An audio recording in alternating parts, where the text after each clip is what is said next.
السلام عليكم ورحمة الله وبركاته. إن الحمد لله رب العالمين نحمده ونصلي على رسوله الكريم إلى يوم الدين أما بعد. فقد قال الله تعالى في القرآن الكريم والفرقان المجيد فأعوذ بالله من الشيطان الرجيم بسم الله الرحمن الرحيم. سلام عليكم بما صبروا فَنِعْمَ عُقْبَى الدَّارِ صدق الله العلي العظيم. எல்லா புகழும் இறைவனுக்கே. அல்லாஹுடைய அன்பும் அருளும் என் பெருமானார் ரசூலை கரீம் ஸல்லல்லாஹு அலைஹி வஸல்லம் அவர்கள் மீதும் நம் அனைவரின் மீதும் என்றென்றும் நின்று நிலவட்டுமாக. ஆமீன். அல்லாஹுடைய கிருபையினால் அவனது அளப்பரிய நாட்டத்தினால் அல்லாஹுடைய இல்லமான இந்த மதரசாவில் நாம் அனைவரையும் ஒன்று சேர்த்தது போல் அல்லாஹு தஆலா இறையச்சமுடைய அந்த முத்தகீன்களுக்கு தயார் செய்து வைத்துள்ள ஜன்னத்துல் ஃபிர்தௌஸ் என்கின்ற உயர்ந்த சொர்க்கத்திலும் எம் பெருமானார் ரசூலை கரீம் ஸல்லல்லாஹு அலைஹி வஸல்லம் அவர்களோடும் அவர்களுடைய தோழர்களோடும் பிரவேசிக்கக்கூடிய நன்மக்களாக வல்ல ரஹ்மான் நம் அனைவரையும் நம் குடும்பத்தார்கள் அனைவரையும் உலக முக்மீன்கள் அனைவரையும் அல்லாஹு தஆலா ஆக்கி அருள் புரிவானாக. ஆமீன். அல்ஹம்துலில்லாஹ். நாம் எதை கேட்டோமோ எதை கேட்க இருக்கிறோமோ அதனை நமது உள்ளத்தில் உள்வாங்கி அதை நமது வாழ்விலும் செயல்படுத்தி அதை நாம் மற்றவர்களுக்கு மித்தி வைக்கக்கூடிய நன்மக்களாகவும் வல்ல ரஹ்மான் நம் அனைவரையும் ஆக்கி அருள் புரிவானாக. ஆமீன். அல்ஹம்துலில்லாஹ். போன வாரம் எதை பற்றி பார்த்தோம்? சோதனை எல்லாம் விதிப்படிதான் நடக்கிறதுங்கிறத பற்றி பார்த்தோம். அல்ஹம்துலில்லாஹ். ஒவ்வொரு வாரமும் பயனுள்ள பல விடயங்களை நம்ம கேட்டுட்டு வர்றோம். அதை வருங்காலங்களில் செயல்படுத்தக்கூடியவர்களாக இன்ஷா அல்லாஹ் இருக்கணும் அப்படிங்கிறத ஒவ்வொரு பயானுடைய ஆரம்பத்திலும் நம் நியத்தாக இன்ஷா அல்லாஹ் எடுத்துக்கொள்ள வேண்டும். இன்னைக்கு ஓதப்பட்ட குர்ஆன் வசனம் ரொம்ப அழகான முறையில் ஓதுனாங்க. மாஷா அல்லாஹ். முழுக்க முழுக்க இந்த துன்யாவில் வரக்கூடிய சோதனையின் போது பொறுமை என்கின்ற உள்ளத்தை தாங்கி நிற்கக்கூடிய மனிதனுக்கு அல்லாஹு தஆலா மறுமையில் என்ன தயார் செய்து வைத்திருக்கிறான் என்கின்ற ஒரு சுருக்கத்தை தான் அவர்கள் ஓதி காமிச்சாங்க. இன்ஷா அல்லாஹ் அதனுடைய விளக்கத்தை நம்ம பின்னாடி சொல்லுவோம். அதே போல தஹ்ஃபீல் சூரா ரொம்ப அழகான முறையில் இருந்துச்சு. இந்த சூரா ஆல இம்ரானுடைய கடைசி ஐன், அந்த கடைசி ஐன் இன்ன ஃபீ ஹல்கிஸ் ஸமாவாதி வல் அர்தி அப்படிங்கிற ஆரம்பிக்கக்கூடிய அந்த வசனங்களுடைய தொடக்கத்திலிருந்து அந்த சூறாவின் முடிவு வரைக்கும் என் பெருமானார் ரசூலை கரீம் ஸல்லல்லாஹு அலைஹி வஸல்லம் அவர்கள் ஒவ்வொரு தஹஜ்ஜுடைய நேரத்திலும் என்ன செய்வாங்க?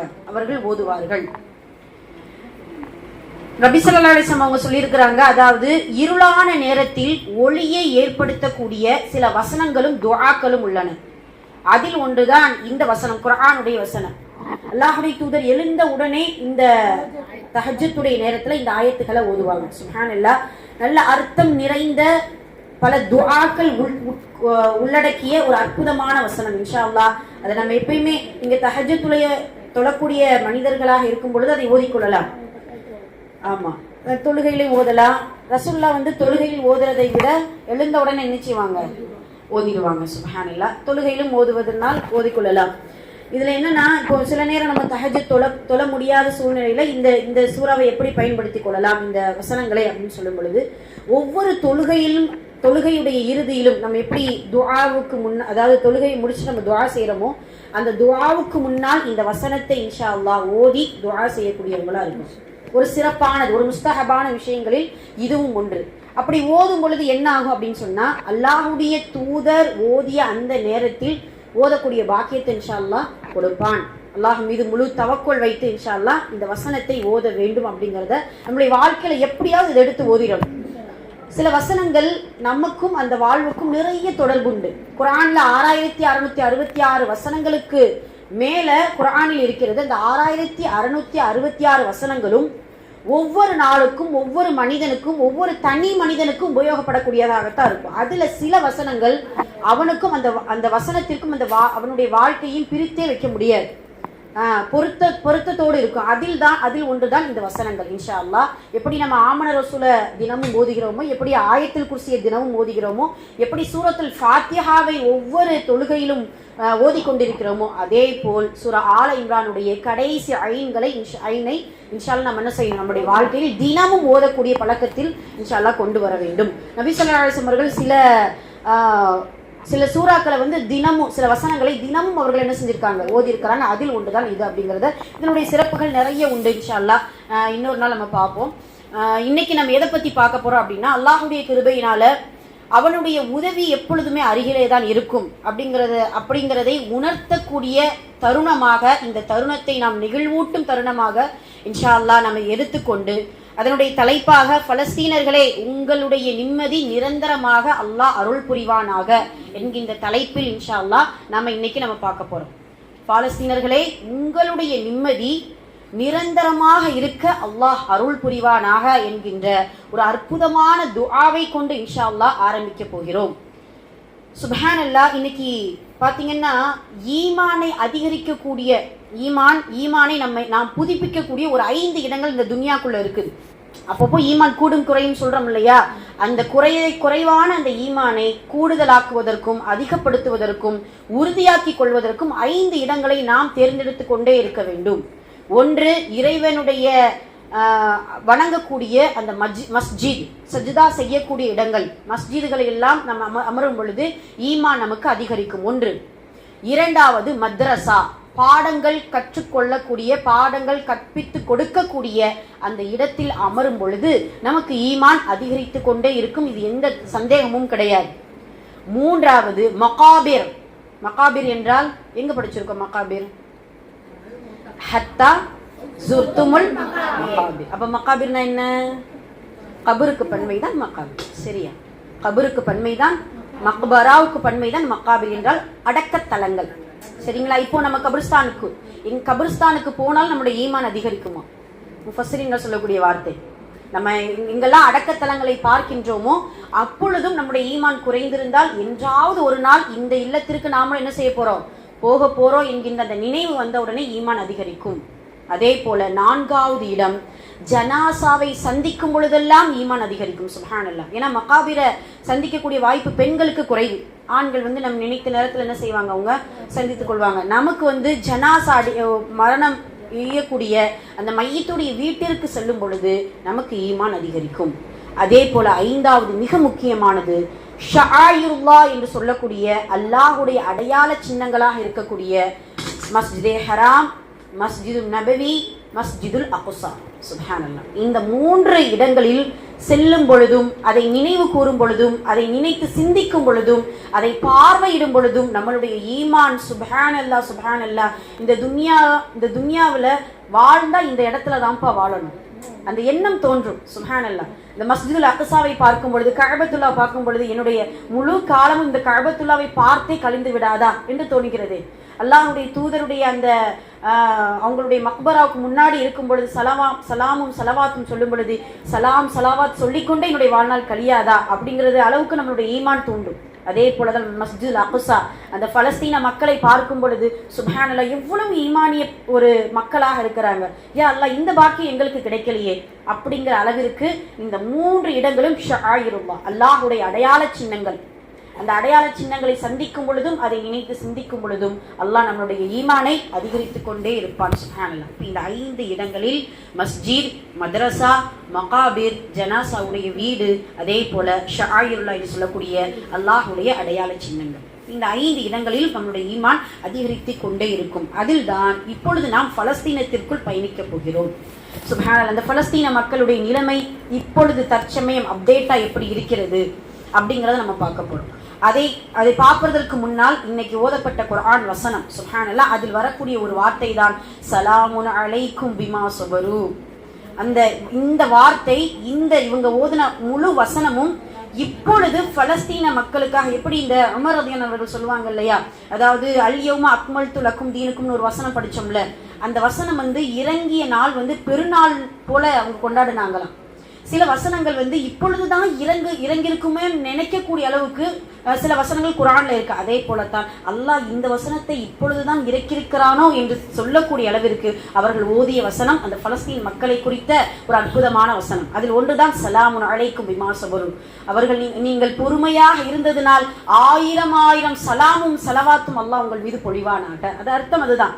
சலாமுன் அலைக், அஸ்ஸலாமு அலைக்கும் நம்ம சொல்றோம் இல்லையா, அதுதான். நீங்கள் பொறுமையாக இருந்ததின் காரணமாக உங்கள் மீது அல்லாஹ் சாந்தி பொழிவானாக. சுப்ஹானல்லாஹ். உங்களுடைய நிம்மதியை நிரந்தரமாக அல்லாஹு தஆலா ஆக்கி கொடுப்பானாக. உங்களுடைய நிரந்தரமான இல்லத்தில் எப்படி நீங்கள் தங்கி மகிழ்ந்தீர்களோ அதே போல நிரந்தரமாக்குவானாக அப்படின்னு சொல்லிட்டு அந்த வசனங்கள் நமக்கு உணர்த்தக்கூடிய பாடம். பொறுமையாக இருந்தால் இந்த துன்யாவில் நம்மெல்லாம் வந்து சில நேரம் சொல்லுவாங்க இல்லையா, கொட்ட கொட்ட குனியாதுன்னு சொல்லுவாங்க இல்லையா, அது எதுக்காக சொல்ல வர்றாங்க, அது எதுக்காக சொல்றோம்?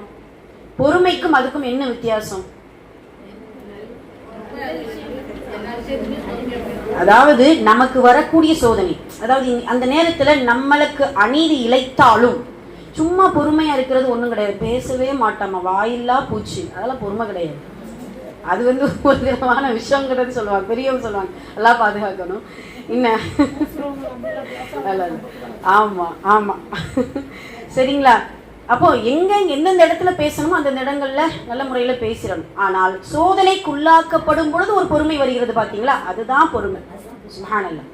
இப்ப அப்படியான மனிதர்களுக்கு அல்லாஹு தஆலா பிஅஸ நிஅம உக்பத்தார் ஃபநிஅம உக்பத்தார் அப்படின்னு சொல்றான். அல்லாஹ் தார்னா வீடுன்னு சொல்லுவான், தாருஸ் சலாம், தாருல் மக்கான். அல்லாஹ் வந்து சொர்க்கத்துல வீடு வச்சிருக்கேன்னு சொல்றான் இல்லையா, அதே போலதான் அவர்கள் வீடுகளை இழந்தாலும் அவர்கள் மேற்கொண்ட பொறுமையின் காரணமாக நிஅம உக்பத்தார், சிறப்பான ஒரு இல்லறத்தை நான் வச்சிருக்கேங்கிறத அல்லாஹ் சொல்லி காட்டுகிறான்.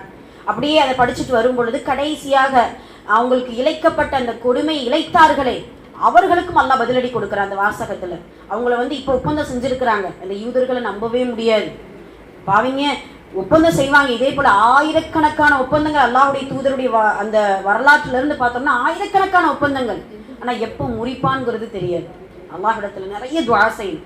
அந்த துஆவின் அல்லாஹ் அவங்களுடைய ஈமானுக்கு பகரமா வெற்றியை கொடுத்தா ஒரு பக்கம், அதே போல அந்த ஈமானிய சொந்தங்கள் கேட்ட அந்த துஆவும் கண்ணீரும் அல்லாஹு தஆலா அதன் மூலியமாவது ஒரு 10% நம்மளுடைய துஆவை அல்லாஹ் ஏத்துக்க மாட்டானா. 90% அவங்களுடைய ஈமானா இருந்தாலும் சரி, ஒரு 10% அவங்க ஈமானிய சொந்தங்களாக இருக்கக்கூடிய நம்மளுடைய துஆவை அல்லாஹ் அங்கீகரித்திருக்கின்றான் என்பதை லேசாக நம்ம என்ன செய்து கொள்ளலாம், நம்பி அதை கொண்டு சந்தோஷப்பட்டுக் கொள்ளலாம். சுப்ஹானல்லாஹ். அதை நிரந்தரமாகுவதற்கு நாம் இன்ஷா அல்லாஹ் என்ன செய்யணும், துஆ செய்யக்கூடியவர்களாக இருக்க வேண்டும். அல்லாஹ் அவர்களுக்கு அவர்களுடைய அந்த பொறுமையின் காரணமாக அவர்களுக்கு ஆயிரக்கணக்கான சாந்தியை அல்லாஹ் பொழிவானாக என்கின்ற அந்த வசனத்தோடு இன்றைய பயான் ஆரம்பிக்கப்பட்டிருக்கு. சுப்ஹானல்லாஹ்.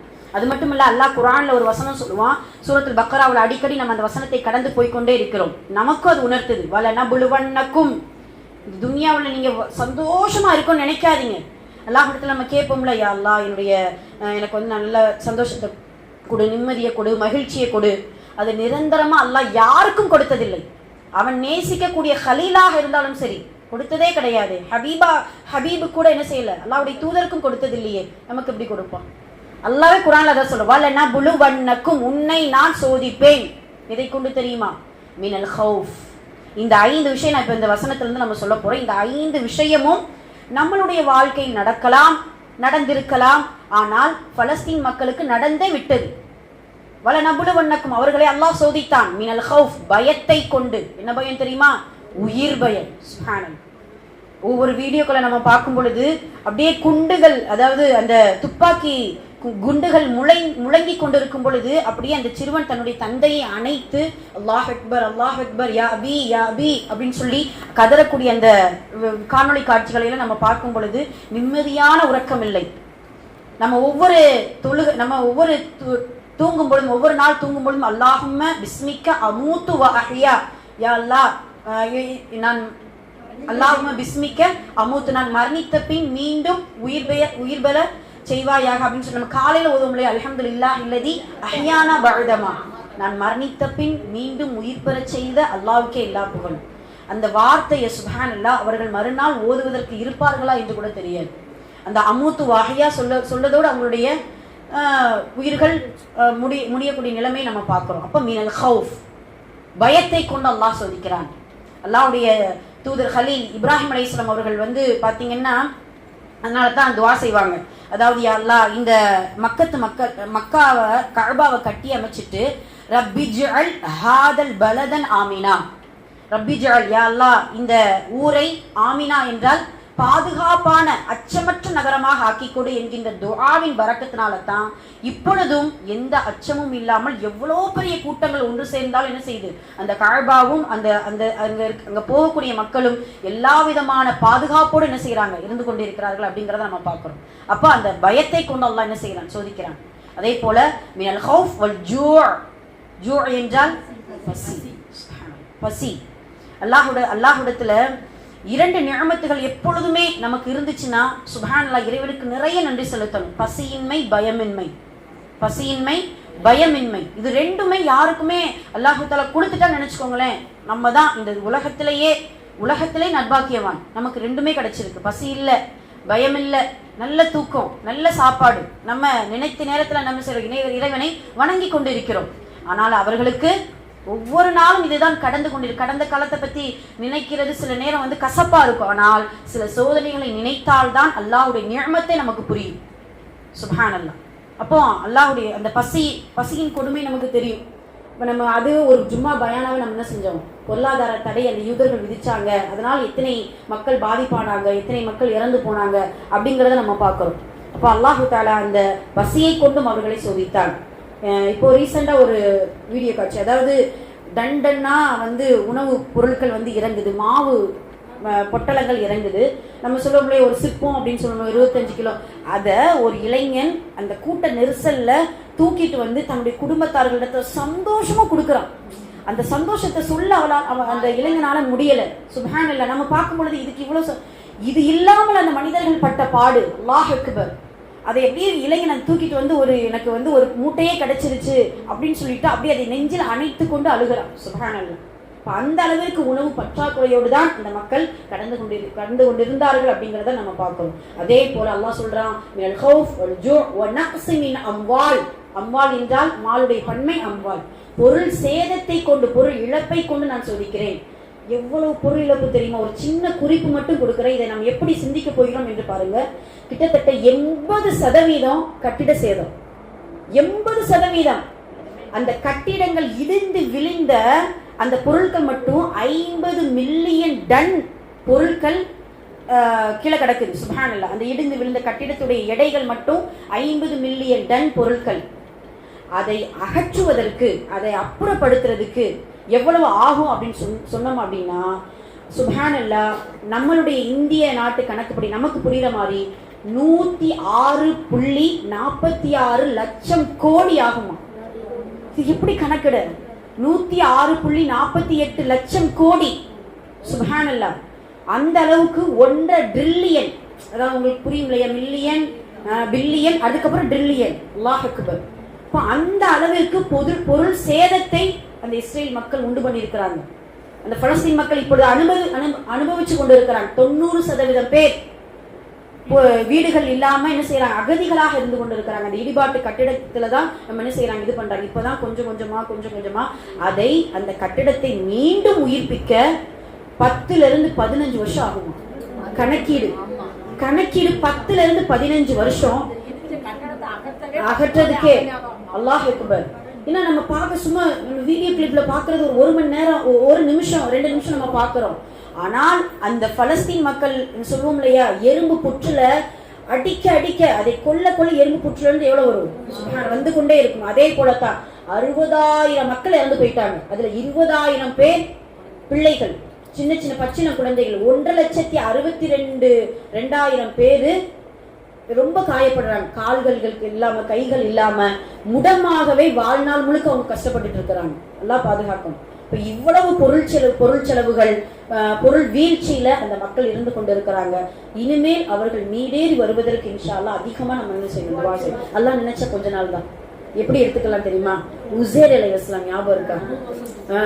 ஒரு நாட்டை அந்த நாடு என்ன, ஜெருசலம். அந்த ஜெருசலம் எங்க இருக்குது? பலஸ்தீன் பக்கத்துலதான் இருக்குது. எப்படி பலஸ்தீன மக்களை இப்படி இஸ்ரேல் அழிச்சு இப்படி எல்லாம் கட்டிடங்களா இடிஞ்சு விழுகிறத நம்ம பாக்குறோமோ, அதே போலதான் அந்த உசேர் அலைஹிஸ்ஸலாம் அவர்கள் பாக்குறாங்க. பார்க்கும்பொழுதுதான் யா அல்லாஹ் இந்த இடிஞ்ச கட்டிடத்தை எப்படி நீ உயிர்ப்பிப்ப? நம்ம அதை பார்த்து இப்ப அதுதான் யோசிக்கிறோம். இடிஞ்ச கட்டிடத்தை எப்படி அல்லாஹ் உயிர்ப்பிப்ப? அப்படியா, 100 வருஷம் நீ தூங்கு, 100 வருஷம் நீ என்ன செஞ்சுக்கோ, தூங்கு. சும்மா பாஸ் பிறகு அல்லாஹ் என்ன செய்யறான், அவங்கள எழுப்புறான். எழுப்பும் பொழுது எத்தனை நாள் தூங்கணும்? ஒரு நாள், 1.5 நாள். இன்னைக்கு ஒரு இது குரூப்ல அனுப்பிச்சுட்டோம் பார்த்தீங்களா, ஆஹிராவுக்கு துன்யாவுக்குமான ஒரு இதை நம்ம என்ன செஞ்சிருக்காங்க. சுபஹானல்லாஹ், நல்லா கலக்கிட்டு 1.5 மணி நேரம் நம்ம வாழ்ந்துட்டு இருக்கிறோம். 20, 40, 60, 20 நிமிஷம், 20 வயசுனா அரை மணி நேரம் கழிச்சிட்டோம். இன்னும் அடுத்து 20, 40 வயசுனா 1 மணி நேரம் முடிஞ்சிட்டு 1.5 மணி நேரம் தான் அது உலகத்துல என்ன செஞ்சுட்டு இருக்கோமா, வாழ்ந்து கொண்டு இருக்கும். பார்க்காதவங்க இன்ஷா அல்லாஹ் பாருங்க, நல்லா கால்குலேட் பண்ணி நமக்கு கொடுத்துருக்காங்க. சுப்ஹானல்லாஹ். இப்போ அந்த உஸைர் அலைஹிஸ்ஸலாம் அவர்கள் அல்லாஹ் அப்படிதான் கேட்கிறான். கேட்கும் பொழுதுதான் உன்னுடைய கழுதையை பார், உன்னுடைய உணவை பார், நான் எப்படி நான் உயிர்ப்பிக்கிறேன் அப்படிங்கிறத பாரு அப்படிங்கிறத உஸைர் அலைஹிஸ்ஸலாம் அவர்களுக்கு அல்லாஹ் சொல்லுவாங்க. அப்போதான் உஸைர் அலைஹிஸ்ஸலாம் அவர்கள் அந்த வார்த்தையை சொல்லுவாங்க, قال ألم أن الله على كل شيء قدير. قال ألم أن الله, அல்லாஹ் எல்லா பொருட்களிலும் சக்தி வாய்ந்தவன், சூழ்ந்தவன் அப்படிங்கிறத அல்லாஹு தஆலா அந்த உஸைர் அலைஹிஸ்ஸலாமுடைய வாயிலிருந்து அந்த வார்த்தையை அல்லாஹு தஆலா வரவழைப்பான். அதே போலத்தான் قال ألم أن الله على كل شيء قدير. கண்டிப்பாக அல்லாஹ் அந்த இடிந்த கட்டிடத்தை, அந்த இடர்பாடுக்குள் இருக்கக்கூடிய அந்த மக்களை இன்ஷா அல்லாஹ் வெகு சீக்கிரமாக அவனுடைய பரக்கத்தை கொண்டு அந்த பொருளாதார தடைகள் மற்ற எல்லாம் இதையும் இது பண்ணி அல்லாஹு தஆலா உதவியை கொண்டு என்ன செய்வான், இன்ஷா அல்லாஹ் முன்னேற வைப்பான் அப்படிங்கிற நம்பிக்கையோடு இன்ஷா அல்லாஹ் நம்ம என்ன செய்யணும், அவங்களுக்காக இன்னும் நிறைய துஆ செய்யக்கூடியவங்களா இருக்கும். இது பொருளாதாரத்தை கொண்டு அல்லாஹ் சோதிக்கிறான். அதே போல மினல் ஹவுஃப் வல் ஜூ' வ நக்ஸி மின் அம்வால் வல் அன்ஃபுஸ், இதுதான் ரொம்ப கஷ்டம். நஃப்ஸுடைய பன்மை அன்ஃபுஸ். அன்ஃபுஸ் என்றால் உயிர் சேதத்தை கொண்டு நான் சோதிக்கிறேன். சுப்ஹானல்லாஹ். ஒரு பத்திரிகையாளர் பேட்டி கொடுக்கிறாரு, என்னுடைய கரத்தால் என்னுடைய குடும்பத்தை சார்ந்த 80 பேர் அடக்கம் செஞ்சிருக்கேன். இப்போ இன்னைக்கு நேற்று ஆரம்பிச்ச போர் இல்ல, 2 வருஷம் அக்டோபர் 7 2023 அக்டோபர் 7 இந்த போர் நடைபெற்றிருக்கு. கிட்டத்தட்ட 2 வருடங்கள் முழுமையாகி விட்டது. அந்த 2 வருஷத்துல 80 பேரை அடக்கம் செய்யக்கூடிய அந்த மனிதர் தன்னுடைய உருகி என்ன செய்யறாரு, அவங்களுடைய ஆதங்கத்தை தெரிவிக்கிறார். அதே போல கையில் இருக்கக்கூடிய அந்த குழந்தையை பார்த்து யா ரூஹி யா ரூஹி, என் உயிரே என் உயிரே என்று சொல்லக்கூடிய அந்த தந்தையின் அழுகுரல். சுப்ஹானல்லாஹ். அழுகுரல், அடக்கம் செய்த தந்தை மறுநாள் வஃபாத். எப்படி இருக்கும் பாருங்க. தன்னுடைய மகனை அடக்கம் செய்த தந்தையே மறுநாள் அடக்கம் செய்யப்படுகிறார். மனைவியை இழந்த கணவன் மறுநாள் அடக்கம் செய்யப்படுகிறான். சுப்ஹானல்லாஹ். கிட்டத்தட்ட ஆயிரக்கணக்கான குழந்தைகள் அனாதைகளாக நின்று கொண்டிருக்கிறது. தாயை இழந்து, தந்தையை இழந்து. அல்லாஹ் அரவணைப்பான். அவ்வளவுதான். அல்லாஹ் இப்படி நபி ஸல்லல்லாஹு அலைஹி வஸல்லம் அவர்களை சொல்வான் இல்லையா, நீங்க எத்தீமா இருந்தீங்க, உங்களை நான் அரவணைக்கலையா அப்படின்னு அல்லாஹ் அரவணைத்தானே. அந்த எத்தீம்களினுடைய தலைவரை நாம பெற்றிருக்கிறோம். அந்த தலைவர்கள் அந்த தலைவர் இருந்ததுனால தான் இந்த துனியாவுல நிறைய பேர் எத்தீம்களாகவே இல்லை. சுப்ஹானல்லாஹ். அந்த எத்தீம்களை அல்லாஹு தஆலா அரவணைப்பான் அப்படிங்கிறத நம்ம இன்ஷா அல்லாஹ் புரிந்து கொள்ள வேண்டும். அதே போலத்தான் ஒரு சிறை கைதி, இப்போ அப்டேட்டா வந்த ஒரு செய்தி, நசீம் என்கின்ற அந்த இஸ்ரேல் மக்களால் விடுவிக்கப்பட்ட அந்த சிறை கைதி 22 மாதம் சிறையில இருக்கிறாரு. கரெக்டா அக்டோபர் 7 போர் நடக்குது. அக்டோபர் 18 அவர் சிறையில கொண்டு போய் சேர்த்துட்டாங்க. பாத்தீங்கன்னா சிறை கைதியாக இப்ப விடுவிச்சுட்டு வர்றாரு. அவர் பேட்டி கொடுக்கிறாரு, ஒரு 4 பேர் தங்கக்கூடிய அந்த அறைக்குள் 14 பேர்கள் எங்களை தங்க வைத்தார்கள். 14 பேரை உள்ள போட்டு அடைச்சிட்டான். உணவு பற்றாக்குறை, குடிநீர் இல்ல, அவ்வளவு கஷ்டங்கள். நாங்க அந்த அதிகமான அந்த இடர்பாட்டுக்குள்ள நாங்க இருக்கிறதுனால எங்களுக்கெல்லாம் தோல் நோய்கள் வந்து விட்டது. அந்த இன்ஃபெக்ஷன், தோல் நோய்களால் தாக்கப்பட்டோம். அது மட்டும் இல்ல, குளிரான நேரத்துல எங்களை குளிர் தண்ணியை இது பண்ணி என்ன செய்வாங்களா, எங்களை குளிக்க வைக்கிறது, எங்களை கைகால்களை கட்டி கட்டி வெறித்தனமாக சும்மா உட்கார்ந்து இருப்பாங்க அந்த சிறைக்குள்ள. பாத்தீங்கன்னா இஸ்ரேல் அந்த ராணுவ படை என்ன செய்யும், ஒரு 4-5 பேர் வந்து அப்படி சரமாரியாக தாக்குறது, தாக்கிட்டு இந்த மிளகா பொடி எடுத்து என்ன செய்வாங்களா போட்டுருவாங்க. இதன் காரணமாக நாங்கள் மெலிந்து விட்டோம். மெலிந்ததனால் என்னுடைய கண்ணுடைய பார்வை பாதித்து விட்டது. அந்த மனிதர் பேட்டி கொடுக்கிறார். சரி, ஒரு வகையா விடுதலை செஞ்சுட்டாங்களே அப்படின்னு சொல்லி 22 மாசத்துக்கு அப்புறம் இப்ப நான் வர்றேன், என்னுடைய பிள்ளை 3 வயசாயிருக்கும். இப்ப என் பிள்ளையையும் என்னுடைய மனைவியும் தேடுகிறேன், என்னுடைய மனைவிக்கு கால் பண்றேன், கால் போகல. விசாரிச்சு பார்த்தா என்னுடைய மனைவியும் என்னுடைய குழந்தையும் வஃபாத். எப்படி இருக்கும் அந்த சிறை கைதியுடைய நிலைமை? சுப்ஹானல்லாஹ். சில பேருக்கு பாத்தீங்கன்னா சிறையில பிடிச்சிட்டு போன அந்த மகனை கொண்டு வந்து பாத்தீங்கன்னா தேடுறாங்க, என்னுடைய குடும்பம் இருக்குமா, எப்படி அதை பாருங்களேன். ஒரு செய்தியும் தெரியல, இருக்காங்களா இல்லையா சந்தேகத்திலேயே அந்த மக்கள் என்ன செய்யறாங்க, வர்றாங்க. அப்பதான் ஒரு மகன் என்ன செய்யறாரு, ஓடி வர்றாரு, அம்மாவை தேடி கண்டுபிடிச்சிட்டாரு. அப்படியே கட்டி அணைத்து முத்தமிட்டு சொல்வார். அந்த அந்த அந்த சந்தோஷத்துல அந்த மகன் என்ன செய்வாரா, ஒரு இனிப்பு, ஒரு சாக்லேட் வாங்கிட்டு வருவார். இப்போ வாங்கிட்டு வரும்போது தான் நீயே எனக்கு இனிப்பாக இருக்கிறாய், நீ கிடைத்ததே எனக்கு பெரும் இனிப்பு, இது எதுக்கப்பா இனிப்பு அப்படின்னு சொல்லிட்டு அவ்வளோ சந்தோஷமா தன்னுடைய மகனை கட்டி தழுவி முத்தம் கொடுக்கக்கூடிய காட்சியெல்லாம் அப்படியே உள்ளத்தை வதைக்குது. சுப்ஹானல்லாஹ்.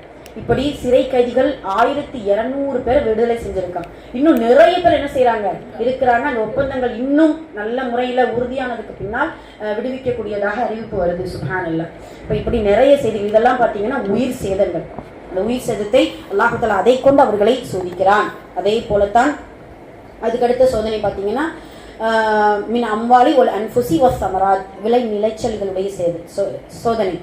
விளை நிலைச்சல்கள் அப்படின்னு சொல்லும்போது உணவு பற்றாக்குறையும் அதில் என்ன செய்யும் அடங்கும். ஆக இந்த 5 சோதனைக்குள்ளாக்கப்பட்ட அந்த மனிதர்களுக்கு அல்லாஹ் சொல்லக்கூடிய ஒரே வார்த்தை உபஷ்ஷிரிஸ் ஸாபிரீன், உபஷ்ஷிரிஸ் ஸாபிரீன், பொறுமையாளர்களுக்கு நற்செய்தி சொல்லுங்கள் நபியே. என்ன நற்செய்தி? இதோ அவர்களுக்கு உதவி வந்து விட்டது. இன்ஷா அல்லாஹ் இறந்தவர்கள் எல்லாம் ஷஹீத் என்கின்ற அந்தஸ்தில் இருப்பார்கள். அந்த ஷஹீத் கண்டிப்பாக தன்னுடைய குடும்பத்தார்களை எல்லாம் ஷஃபாஅத் செஞ்சு என்ன செய்வாங்க? சொர்க்கத்துல. இதை விட என்ன பஷீர் வேணும்? சுப்ஹானல்லாஹ். உபஷ்ஷிரி ஸாபிரீன், பொறுமையாளர்களுக்கு அல்லாஹ் ஒளி கொடுத்து கொண்டுதான் இருப்பான் அப்படிங்கிறத நம்ம இன்ஷா அல்லாஹ் உணர்ந்து கொள்ள வேண்டும்.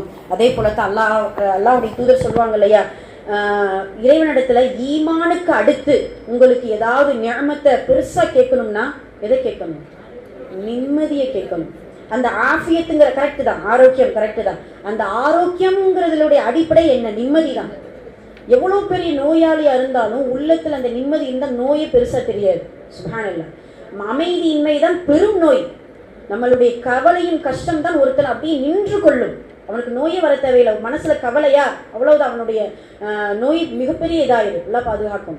இப்போ அல்லாஹ்வுடைய தூதர் அதான் சொல்றாங்க, அல்லாஹும்ம இன்னி அஸ்அலுக்கல் ஆஃபியா ஃபி துன்யா வல் ஆখিরা, இம்மை மறுமை இரண்டிலும் எனக்கு ஆஃபியத்தை கொடு அப்படின்னா ஆரோக்கியம் ஒரு பக்கம் இருந்தாலும் நிம்மதியை கொடு அப்படின்னு சொல்லிட்டு அல்லாஹ்விடத்துல என்ன செய்யும்? இன்ஷா அல்லாஹ் துஆ செய்ய வேண்டும். அந்த நிம்மதியை அந்த மனிதர்களுக்கு அல்லாஹ் தஆலா நிரந்தரமாக்குவான் என்பதை நம் முழுமையாக இன்ஷா அல்லாஹ் இறைவனிடத்தில் கேட்கக்கூடியவர்களாக இருக்க வேண்டும். சரி, இப்போ நம்ம எப்படி யோசிக்க போறோம் அப்படின்னா, இன்ஷா அல்லாஹ் இந்த போர் நிறுத்தம் நிரந்தரமாகிறதுக்கு என்ன வழி? என்ன வழி? இதை கொஞ்சம் நாம ரசூலுல்லாஹ்வுடைய காலத்தில் நடந்த போர் ஒப்பந்தம் உடன்படிக்கைக்குள்ள நம்ம போய் பார்ப்போம். அது போல இவங்க செய்யறாங்களா? செய்தால் கண்டிப்பாக நிரந்தரமான ஒரு தீர்வு கிடைக்கும். இன்ஷா அல்லாஹ் செய்வாங்க அப்படிங்கிற ஒரு நம்பிக்கையோடு இன்ஷா அல்லாஹ் நம்ம பார்ப்போம். முதல்ல சமாதானத்தோடு நடந்து கொள்ள வேண்டும். அதுதான் போர் தந்திரமும் கூட. எப்பொழுதுமே ரசூல் ஸல்லல்லாஹு அலைஹி வஸல்லம் அவர்கள் வாண்டடா என்ன செய்ய மாட்டாங்க? போர் செய்யவே மாட்டாங்க. இந்த சமாதானத்தோடு விட்டு கொடுக்கிறது அப்படிங்கிறது ரசூலுல்லாஹ்வை போல யாருமே கிடையாதுமா. சுப்ஹானல்லாஹ். எந்த அளவுக்கு அப்படின்னா ஹுதைபியா உடன்படிக்கை பாருங்க, அவ்வளவு ஆர்வமா ரசூலுல்லாஹ் நான் போர் செய்ய வரலப்பா, நாங்க உம்ரா செய்ய வந்திருக்கோம், 6 வருஷம் ஆச்சு அந்த கஅபாவை பார்த்து, நாங்க உம்ரா செய்ய வந்திருக்கோம், விட்டுருங்களேன். ஆனா என்ன செய்யறாங்க? போருக்காக தயாரிப்போடு அவங்க வர்றாங்க. இப்போ ஒப்பந்தங்கள் நடக்குது. அந்த ஒப்பந்தங்கள்ல எல்லாத்தையும் விட்டு கொடுக்குறாங்க. பிஸ்மில்லாஹிர் ரஹ்மான் ரஹீம் எழுதக்கூடாது, ரஹ்மானும் தெரியாது, எங்களுக்கு ரஹீமும் தெரியாது, பிஸ்மிக் அல்லாஹுமன் எழுதுறாங்க. சரி எழுதிக்கோ. ரசூலுல்லாஹ் எழுதாத, முஹம்மது இப்னு அப்துல்லான்னு எழுது. சரி அப்படியா, எழுதிக்கோ. இங்க பாரு, நாங்க எங்களுடைய தரப்புல இருந்து அவங்க அங்க வந்தா நீ என்ன செஞ்சிடணும்? திருப்பி அனுப்பிடணும். அப்பதான் அபூ ஜந்தல்னு சொல்லிட்டு திரும்ப திரும்ப அந்த வரலாறுகளை படிக்கும் பொழுது நிறைய விஷயங்கள் நமக்கு புரிபடுது. அபூ ஜந்தல்ங்கிற அந்த சஹாபி மக்காவாசி, மக்கா பிணை கைதியாக அந்த ஹுதைபியா உடன்படிக்கையோடு அந்த எதிரிகள் கூட்டிட்டு வந்திருக்கிறாங்க. கூட்டிட்டு வந்து நிக்கிறாங்க. அபூ ஜந்தல் கண்ணீரோடு கையில் இருக்கக்கூடிய விலங்குகளோடு ரசூலுல்லாஹ்ட்ட சொல்றாங்க, அல்லாஹ்வுடைய தூதரே என்னை கொஞ்சம் பாருங்களே, இந்த ஒப்பந்தத்துக்கு கையெழுத்திடாதீங்க, என்னை மீட்டுட்டு நீங்க கையெழுத்திடுங்க. ஏன் போனா திரும்ப என்ன செய்யக்கூடாது?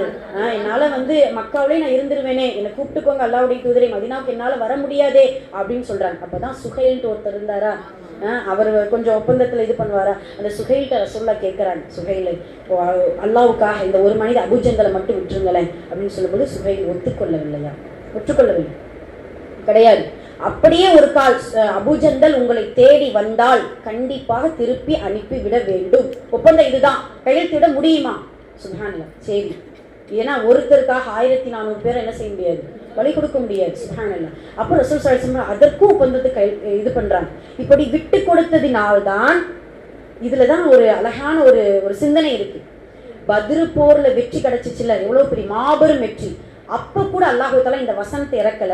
ஹுதைபியாவை முடிச்சிட்டு மதீனாவுக்கு போகும்குள்ள இன்னா ஃபதஹ்னா லக ஃபத்ஹம் முபீனான்னு இறக்குறான் அல்லாஹ். புரியுதுங்களா? நிச்சயமாக நாம் வெளிப்படையான வெற்றியை கொடுத்து விட்ட. பத்ரை விட ஹுதைபியா உடன்படிக்கையில நீங்க விட்டு கொடுத்தீங்கல்ல நபியே, நீங்க எல்லாம் நம்ம அந்த உமர் கோவப்பட்டாரு, அபூபக்கர் கோவப்பட்டார். உமர்லாம் பாத்தீங்கன்னா நம்ம சத்தியத்துல இல்லையா, ஏன் இப்படி இருக்கீங்க அல்லாஹ்வுடைய தூதர், நீங்க சொல்லுங்க, நம்ம போர் தொடுப்போம், நம்ம இடத்துல வந்து இப்ப வந்து ஆயுத பலம் இருக்கு, படை பலம் இருக்கு, எல்லாம் வேண்டாம், விட்டு கொடுப்போம். இதுல ஒரு கையில அல்லாஹ் என்ன செஞ்சிருப்பான், வச்சிருப்பான். இன்னா ஃபதஹ்னா லக ஃபத்ஹன் முபீனா. சுப்ஹானல்லாஹ். இப்ப விட்டு கொடுக்கக்கூடிய அந்த சமாதானத்தோடு இருந்தால் இந்த போர் நிறுத்தம் நிரந்தரமாக இன்ஷா அல்லாஹ் இருக்கும் அப்படிங்கிறது முதல் வழி. ரெண்டாவது வழி என்ன அப்படின்னு சொல்லும் பொழுது, எதிரிகளை பெருக்கவே கூடாது. ரசூலுல்லாஹ் வந்து எதிரிகளை வீழ்த்தல, எதிரிகள் இல்லாமல் ஆக்குனாங்க. உங்களுக்கு புரியுதா? இல்லாமல்னா குறைச்சிட்டாங்க. எதிரிகள் நமக்கு வந்து அதிகப்படுத்திடவே கூடாது. இப்ப நம்ம இதெல்லாம் வந்து பொது வாழ்க்கையிலும் ஒரு போருக்காக மட்டுமல்ல, நம்ம பொது வாழ்க்கையிலும் கூட விட்டு கொடுக்கும் பொழுது அந்த இடத்துல சண்டைகள் வராது. விட்டு கொடுக்கும் பொழுது அந்த இடத்துல மனக்கசப்புகளோ எந்த ஒரு இதுவுமே சச்சரவுகளோ வராது. அதே போலத்தான் எதிரிகளை நம்ம உருவாக்கவே கூடாது. உறவுகள்கிட்ட இருந்தாலும் சரி, ஊர்க்காரர்கள்கிட்ட இருந்தாலும் சரி, மஹல்லாவிலையும் சரி, அண்டை வீட்டுக்காரர்கள் இருந்தாலும் சரி, முடிந்தளவு அவர்களோட நம்ம என்ன செய்யணும், அவர்களுடைய குணத்திற்காக பயணிக்கணுமே தவிர அவர்களுடைய எதிராக என்ன செய்யக்கூடாது, இருக்கக்கூடாது. அதனால தான் இரண்டாவது வழியாக நமக்கு வந்து இது தெரிய வருது என்ன, எதிரிகளை உருவாக்காமல் குறைக்கக்கூடிய வழிகளை அவர்கள் மேற்கொண்டார்கள் என்றால் இன்னும் என்ன செய்யலாம், இன்ஷா அல்லாஹ் அவர்களுடைய நிம்மதி நிரந்தரமாகும் அப்படிங்கிறத நம்ம தெரிஞ்சு கொள்ளலாம். இப்ப ரசூலுல்லாஹ்வுடைய அவங்களுடைய வாழ்க்கையிலிருந்து எடுத்துக்கிறோமே, காலித் இப்னு வலீத் கேட்டா என்ன ஞாபகம் வருது? அல்லாஹ்வுடைய வாள், அல்லாஹ்வுடைய வாள். சுப்ஹானல்லாஹ். அந்த காலித் இப்னு வலீத் உஹது போர்க்களத்துல Usman Ibn Abu Sufyan Khalid இவங்க 2 பேர்னால தான் உஹது போர்க்களத்துல நிறைய பேர் பாதிக்கப்பட்டாங்க. உஹது போர்க்களத்துல நிறைய பேர் பாதிக்கப்பட்டாங்க. அந்த பாதிக்கப்பட்ட அந்த காலித் இப்னு வலீத் பாத்தீங்கன்னா ஹுதைபியா உடன்படிக்கையில 300 பேர் திரட்டிட்டு வந்தாரு. ஹுதைபியா உடன்படிக்கை நம்ம பேசணும்ல, இப்ப 300 பேரை எதிரியாக, அப்பெல்லாம் வந்து இஸ்லாத்துல ஏத்துக்கல 300 பேரை திரட்டிட்டு வந்தாரு. வரக்கூடிய வழிய அந்த செய்தியை ரசூலுல்லாஹ் கேட்டுட்டு, இவங்க நமக்கு எதுக்கு வம்பு, இவங்ககிட்ட எதுக்கு நம்ம வம்பு பண்ணணும் அப்படின்னு சொல்லிட்டு வழி மாறி வந்தாங்க ஹுதைபியாங்கிற அந்த இடத்துக்கு ரசூல் ஸல்லல்லாஹு அலைஹி வஸல்லம். இப்படியா இருக்கும்போது அடுத்த வருஷம் உம்ரா செய்யணும்னு சொன்னாங்கல்ல நபி ஸல்லல்லாஹு அலைஹி வஸல்லம். அடுத்த வருஷம் உம்ரா செய்ய மக்காவுக்கு ரசூல் ஸல்லல்லாஹு அலைஹி வஸல்லம் அவர்கள் வர்றாங்க. வந்துட்டு காலித் இப்னு வலீதை பத்தி விசாரிக்கிறாங்க. எப்படின்னா, தம்பிட்ட நல்லா இருக்கீங்க, நல்லா இருக்கிறாரா, உங்க அண்ணன் நல்லா இருக்கிறாரா, நான் கேட்டதாக சொல்லுங்க, சலாம் சொல்லதா சொல்லுங்க அப்படின்னு சொல்லிட்டு, நீங்க நினைக்கிற மக்காக்குள்ள அவர் இல்லையா அப்படின்னு கேட்டா இல்ல. ஏன் தெரியுமா? காலித் இப்னு வலீத் இவருடைய முகத்திலயா நம்ம முழிக்கிறது, ரசூலுல்லாஹ்வுடைய முகத்தை பார்க்க பிடிக்காம 3 நாள் வெளியூர் போயிட்டாராம். 3 நாள் கழிச்சு நபி ஸல்லல்லாஹு அலைஹி வஸல்லம் இது அவங்கெல்லாம் உம்ரா செஞ்சு முடிச்சுட்டு அவங்க வந்ததுக்கு அப்புறம் தான் ஊருக்குள்ளேயே வரும்பொழுது தான் தன்னுடைய சகோதரன் என்ன செய்யறாரு, ரசூல் ஸல்லல்லாஹு அலைஹி வஸல்லம் அவர்களை பத்தி சொல்றாரு. நான் முதல்ல வந்து எங்க போனேன், ஏன் 3 நாள் ஆளையே காணோம், இவங்க எல்லாம் வருவாங்க, நமக்கு மறுபடியும் கோபம் வரும், உடன்படிக்கையை முறிச்சுற மாதிரி ஆயிரும், எதுக்கு வம்பு, இவங்களை பார்க்கவே எனக்கு பிடிக்கல, நான் போயிட்டேன். அப்பதான் நீ அப்படி நினைக்கிற, ஆனா ரசூலுல்லாஹ் உங்களை பத்தி எப்படி விசாரிச்சாங்க தெரியுமா, உங்களுக்கு கடிதமே எழுதி கொடுத்திருக்கிறா, ஒரு கடிதத்தை காமிப்பாங்களாம். அதை படிச்ச உடனே சுப்ஹானல்லாஹ், என்னை பத்தி இப்படி நினைச்சிருக்கிறாரா, அப்போ என் மீது எந்த கோபமும் இல்லையா, உஹதுல நான் அவ்வளவு இது பண்ணனே, அந்த ஹுதைபியா உடன்படிக்கையில நான் இவ்வளவு எதிர்ப்பு தெரிவிச்சேனே. ஆனா ரசூல் ஸல்லல்லாஹு அலைஹி வஸல்லம் அவர்களுக்கு தூர நோக்க பார்வை உண்டு, தொலைநோக்கு பார்வை உண்டு. யாரை கொண்டு இஸ்லாமிய மார்க்கம் வலு பெறுங்கிறத நபி ஸல்லல்லாஹு அலைஹி வஸல்லம் அவர்களுக்கு நல்ல புரியும். அதனாலதான் காலித் இப்னு வலீத் அந்த கடிதத்தை படித்த மறுகணமே மதீனாவுக்கு ஓடுகிறார். அல்லாஹ்வுடைய தூதருடைய கையை பிடித்து ஷஹாதத் கலிமா மொழிகிறார். சுப்ஹானல்லாஹ். இப்போ எதிரிகளை ரசூலுல்லாஹ் உருவாக்கல, குறைக்கிறாங்க. அவங்கள குறைக்கும் பொழுதுதான் நம்மளுடைய வாழ்வு வந்து என்ன செய்யும், சரியான முறையில் அமையும் அப்படிங்கிறத சொல்லலாம். நம்ம சொன்னோம்ல சைஃபுல்லான்னு சொல்லிட்டு, ஏன் இந்த பேர் எப்போ வந்துச்சு தெரியுமா? அந்த வரலாற்றில் நம்ம தேடி படிச்சோம்னா ரைட்டு தான். ஆனா இந்த பேர் எப்ப ரசூலுல்லாஹ் சூட்டுனாங்க அப்படின்னா மூத்தா போர்னு ஒரு போர் நடந்துச்சு. அப்போ நபி ஸல்லல்லாஹு அலைஹி வஸல்லம் அவர்கள் 3 தலைவர்களை அந்த படைத்தளபதியாக நியமிச்சாங்க.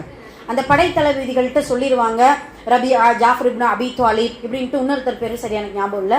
இந்த 3 பேர்ட்டை கொடி மாறி, அதாவது நீங்க விழுந்துட்டீங்கன்னா உங்களுடைய கொடியை அவங்ககிட்ட கொடுங்கன்னு சொல்லிப்பாங்க இல்லையா, 3 பேரும் ஷஹீதாயிருவாங்க. அதுக்கப்புறம் தான் மஷ்வரா பண்ணிட்டு இந்த கொடியை யார்கிட்ட ரசூல் ஸல்லல்லாஹு அலைஹி வஸல்லம் அவர்கள் கொடுக்கலாம், மஷ்வரா பண்ணிட்டு அந்த மக்கள் எல்லாம் இது நினைக்கிறாங்க, படை வீரர்கள்லாம் யார்கிட்ட கொடியை கொடுக்கலாம் அப்படின்னா காலித் இப்னு வலீத். ஏன் அப்படின்னா காலித் இப்னு வலீத் வந்து மூத்தா போர்ல அப்பதான் முதல் முறையா ஃப்ரெஷ்ஷா இஸ்லாமிய மார்க்கத்துல எய்து முதல் போர் அவர் தான் இப்பதான் போருக்குள்ள இது பண்றாரு. இத்தனை நாளா என்ன செஞ்சாரு, எதிரி படையில இருந்த அந்த காலித் இப்னு வலீத் சுப்ஹானல்லாஹ் ஒரு ஜாம்பவான், ஒரு போர் தந்திரம் கொண்டவங்க, அந்த அளவுக்கு ஒரு நல்ல ஒரு போர்த்திறன் கொண்ட ஒரு மனிதர். அப்பதான் அவர் என்ன செய்யறாருன்னா போர் செய்கிறதை விட தந்திரத்தால் அவர்கள் சில மக்களை கொண்டு அவர் போர் செய்து முடித்து விட்டு பல பேரை, ஏன்னா ஒரு தலைமையுடைய ஒன்று தெரிஞ்சுக்கிறணும், நம்மளோடு நம்மை நம்பி இருக்கக்கூடிய மக்களுக்கு எந்த பாதிப்பும் வர முடியாத அளவுக்கு அவங்கள பாதுகாப்பாக கொண்டு போய் என்ன செஞ்சிடணும், சேர்த்துடணும். போர் செய்யறது பெரிய திறமை கிடையாதுமா. அதுல எவ்வளவு பேரை நம்ம எதிரிகள்ட்ட இருந்து நம்மளை பாதுகாத்து கொண்டு போகணும், அதுதான் தலைமையின் திறமை. சுப்ஹானல்லாஹ். அதைத்தான் காலித் இப்னு வலீத் நிறைய பேரை பாதுகாப்போடு மதீனாவுக்கு கொண்டு அழைத்து வந்ததுனால தான் சைஃபுல்லான்ட்டு அல்லாஹ்வுடைய தூதர் பேர் வச்சாங்க. அல்லாஹ்வுடைய வாள் என்று அப்பொழுதுதான் முதல் முறையாக என்ன செஞ்சிருக்காங்க, பேர் வச்சிருக்கிறாங்க. ஆக இப்படி எதிரிகளுடைய எண்ணிக்கை ரசூல் ஸல்லல்லாஹு அலைஹி வஸல்லம் அவர்கள் குறைக்கக்கூடியவர்களாக இருக்கிறார்கள். அல்ஹம்துலில்லாஹ். பலஸ்தீன் மக்களுக்கு யார் மீதும் கோபம் கிடையாது. ஆனாலும் சில நெருடர்கள் உள்ளத்துல என்ன செய்யும் இருக்கும். அந்த பாமர மக்களுக்கு இல்லாட்டினாலும் அந்த காசா மக்களுடைய அந்த ராணுவ படை வீரர்களுக்கு இன்றும் இருந்து கொண்டுதான் இருக்கிறது. அதனாலதான் சில ஒப்பந்தங்களுக்கு அவங்க என்ன செய்யறாங்க, முரண் பண்றாங்க. அதாவது ஆயுதத்தை நீங்க ஆயுதப்படை எங்களிடத்தில் நீங்க ஒப்படைக்கணும்னு இஸ்ரேல் கேட்க, அந்த காசாவுடைய அந்த ராணுவ படை சொல்றாங்க, எங்களுடைய சுய ஒரு பாதுகாப்புக்கு நாங்க என்ன செய்வோம், ஆயுதப்படை வச்சிருப்போம், அதை நீ எது கேட்கிற அப்படின்னு சொல்லிட்டு சில ஒப்பந்தங்களுக்கு என்ன செய்யறாங்க, முரண்பாடு தெரிவித்துக் கொண்டிருக்கிறாங்க. அதனால கொஞ்சம் என்ன செய்யுது, அந்த ஒப்பந்தங்கள் 90% முடிவாயிடுச்சு, ஒரு 10% என்ன செய்யுது, பெண்டிங்ல இருக்குது அப்படிங்கறத நம்ம பாக்குறோம். ஆக எதிரிகளுடைய எண்ணிக்கையை குறைத்தால் நமது சமாதான போர் நிறுத்தம் நிரந்தரமாகும் அப்படிங்கறத நாம் புரிந்து கொள்ள வேண்டும். அதே போல மூன்றாவது வழி இதுதான். அல்ஹம்துலில்லாஹ். கரெக்டு தான். அவங்க பொருந்தி கொள்ளக்கூடிய உள்ளம் இருக்கும் பொழுது கண்டிப்பாக நிரந்தரமான நிம்மதி இருக்கும். அல்ஹம்துலில்லாஹ். அவங்க என்னத்தை தான் புரிந்து கொள்ளல. சுப்ஹானல்லாஹ். இந்த பலஸ்தீன் மக்கள் எல்லாத்தையும் தான் பொருந்திக்கிட்டாங்க. நீ உயிரை பறிச்ச, பொருளாதார தடை விதிச்ச, எல்லாத்தையும் அழிச்ச, மருத்துவமனைகள் அழிச்ச. சுப்ஹானல்லாஹ். இப்போ அந்த ஊருக்குள்ள என்ன இருக்குன்னு நினைக்கிறீங்க? இடிந்த கட்டிடங்கள் தான் இருக்குது, பள்ளிக்கூடங்கள் இல்லை, மஸ்ஜிதுகள், நிறைய மஸ்ஜிதுகள் தகர்க்கப்பட்டிருக்கு மஸ்ஜிதுல் அக்ஸாவை தவிர. சுப்ஹானல்லாஹ். அதே போல மருத்துவமனைகள் கிடையாது, அதே போல ஆபீஸ், எந்த ஒரு அலுவலகமும் கிடையாது, ரோடு, நடக்கக்கூடிய ரோடு கூட இல்லை. அந்த கட்டிடங்கள் ஃபுல்லா இடிஞ்சு விழுந்து அந்த கட்டிடத்துக்கு மேலதான் என்ன செய்யறாங்க, நடந்து கொண்டு இருக்கிறாங்க. மின்சாரங்கள் இல்லை, தண்ணீர் வசதி கிடையாது. இப்போ இது எல்லாம் இழந்தும் அவங்க என்ன செஞ்சிருக்காங்க, பொறுமையோடு தான் இருக்கிறார்கள். அவர்களுடைய தொழுகை விடல, அவர்களுடைய ஈமான விடல, அவங்க அல்லாஹுக்கு மாறு செய்யல, அல்லாஹுவை மறுக்கல. அவ்வளவு ஏன் இந்த இஸ்லாம் மார்க்க எதுக்கு இந்த தீனுக்கு இவ்வளவு பாடுபடுறோம், எதுக்கு இந்த பள்ளிக்கு, இந்த அல்லாஹ்வுடைய இல்லத்துக்கு இவ்வளவு பாடுபடுறோம் என்று நினைத்து ஒரு நாள் கூட பின்வாங்கவே இல்லை. சுப்ஹானல்லாஹ்.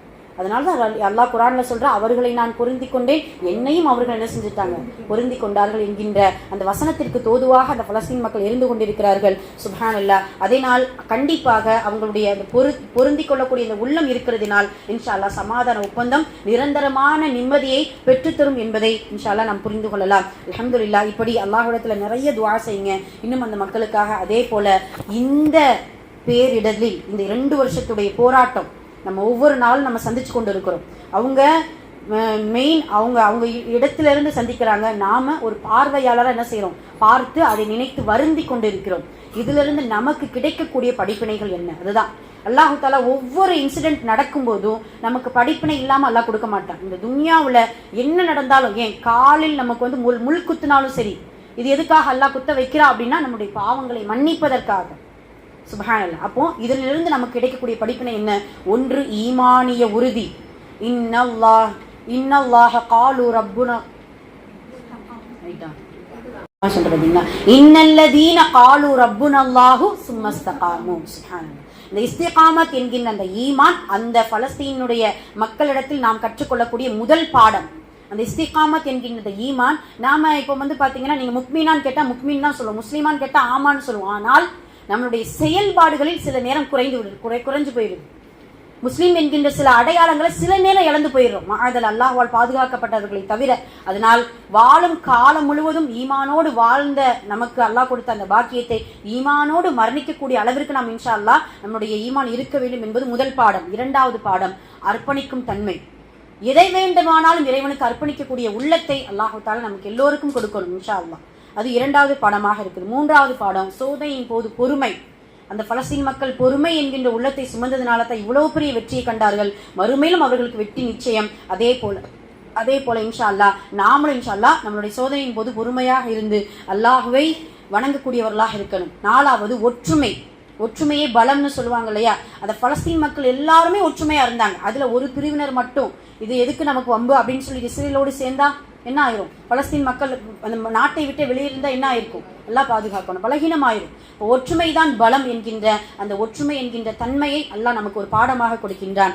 5வது ரொம்ப ரொம்ப முக்கியமானது, இறுதி நாள் நெருங்கிவிட்டது. அதானே உண்மை. இந்த பலஸ்தீன் மக்களுடைய வெற்றியும் இறுதி நாளும் அருகில இருக்குது. இந்த இன்னும் இறுதி நாள் நெருங்கிடுச்சுங்கிற அந்த அச்சத்தை அல்லாஹ் நமக்கு என்ன செய்யறார்? அந்த போருடைய அந்த வெற்றியை கொண்டு நமக்கு உணர்த்துகிறான். அதனால் இன்ஷா அல்லாஹ் இறுதி நாள் நெருங்கிவிட்டது. இம்மையிலே மறுமையின் அமல் செய்ய இன்ஷா அல்லாஹ் இன்னும் அதிகமாக தயாரோடு இருக்க வேண்டும் என்பதை அல்லாஹ் இந்த போர் நிறுத்தத்தின் சமாதான ஒப்பந்தத்தின் மூலம் நமக்கு அல்லாஹ் தெரியப்படுத்துகிறான். எல்லாம் அல்லாஹ் இந்த அவர்களுடைய நிம்மதியை நிரந்தரமாக ஆக்குவதற்கு அல்லாஹ் அருள் புரிவானாக. அவர்களுடைய இல்லத்தையும் அவர்கள் இழந்ததையெல்லாம் மீண்டும் பெறுவதற்கு அல்லாஹ் தௌஃபிக் செய்வானாக. அவர்கள் இழந்ததை விட பன்மடங்கு கொடுப்பதற்கு அல்லாஹ் அருள் புரிவானாக. ஆமீன். நமக்கு நிம்மதியான அச்சமற்ற பயமற்ற பசியில்லாத வாழ்க்கை அல்லாஹ் தந்தல் புரிந்ததற்காக அல்லாஹ்வுக்கு அதிகமாக நன்றி செலுத்தக்கூடிய உள்ளத்தையும் நம் அனைவருக்கும் அல்லாஹ் தந்தல் புரிவானாக. ஆமீன். எதை கேட்டோம் அதன்படி நடக்க அல்லாஹ் நம்ம அனைவருக்கும் தௌஃபிக் செய்வானாக.